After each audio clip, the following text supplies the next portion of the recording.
Okay, we've been dealing some with organizational structures and you know uh, patterns for writing. You saw me do the sequence one. That was the one where I did how to make my bread. Okay. And every type of writing has some kind of structure like this, and you can almost always find some kind of graphic organizer that would help you in writing that type of paper. Okay, today we're going to be dealing with comparison contrast. How are they alike and how are they different? Okay, and so this is the graphic organizer I set up, similarities and differences. And what I thought I'd do is something that we're all familiar with, even though it's been a while. Let's do the differences, the similarities and differences between Beowulf the poem and Beowulf the movie. Okay, so let's start off talking about how they were alike. In both of them, Beowulf is the hero.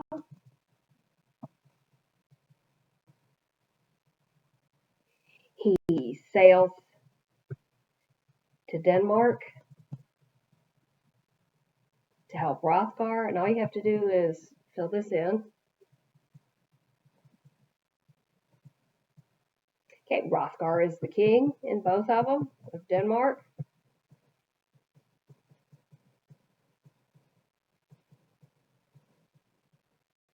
Wiglaf is in both of them.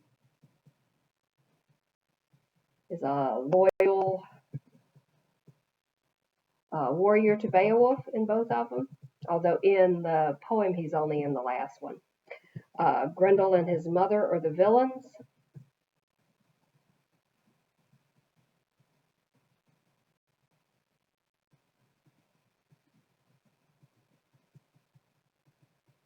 Now, in both of them, Beowulf fights and kills Grendel by ripping off his arm.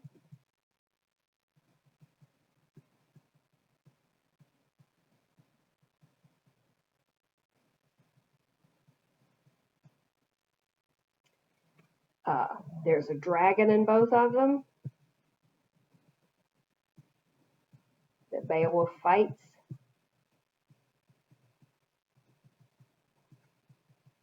And Beowulf dies. Oh, sorry, I need to move it up.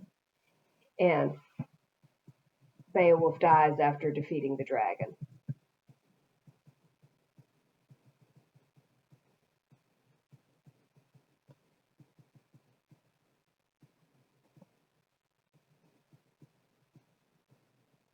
That's how, oops, sorry, move it up a little bit. That's how they're alike. They have all of these things in common. So it follows a lot of the basic premises of the poem in the movie. But there are differences. Okay, and one of the big differences in the movie is Beowulf has no real flaws in the poem.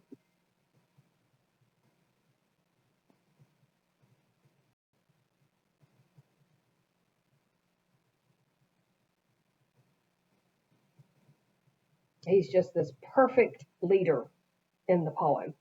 Never loses a battle, it's just, goes on his own against the dragon for the most part, just this perfect person. Not so much in the movie, okay?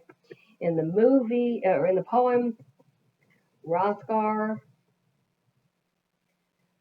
is not Grendel's father.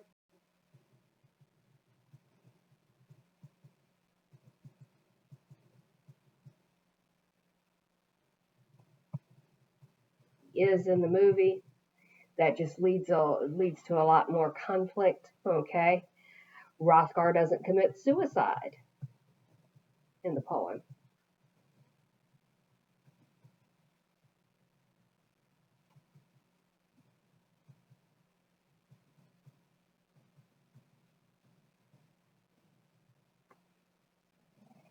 Okay, Beowulf returns to Geat in the poem. He doesn't assume, to be he doesn't become the king of the Danes.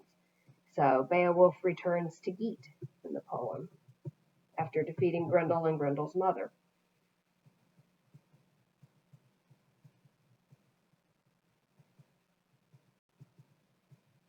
And over the years, then he becomes king. Okay. Uh, in the poem, he fights and kills Grendel's mother in the poem.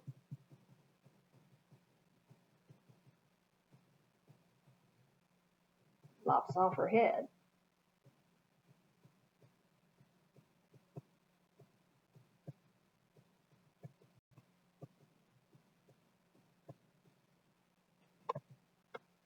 He doesn't have a child, the dragon.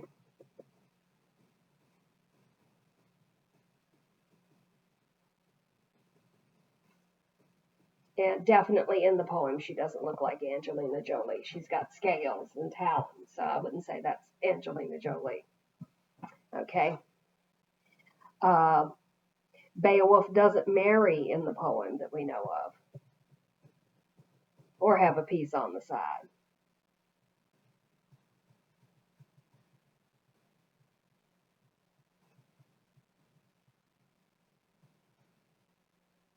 And definitely not Hrothgar's widow.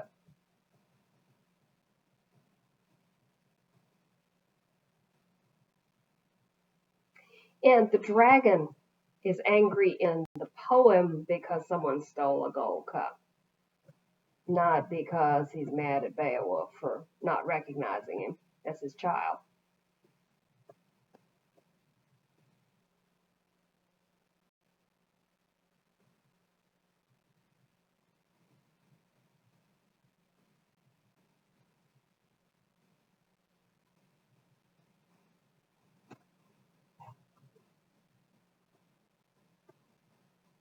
And remember, he's attacking the villagers and everyone in the poem.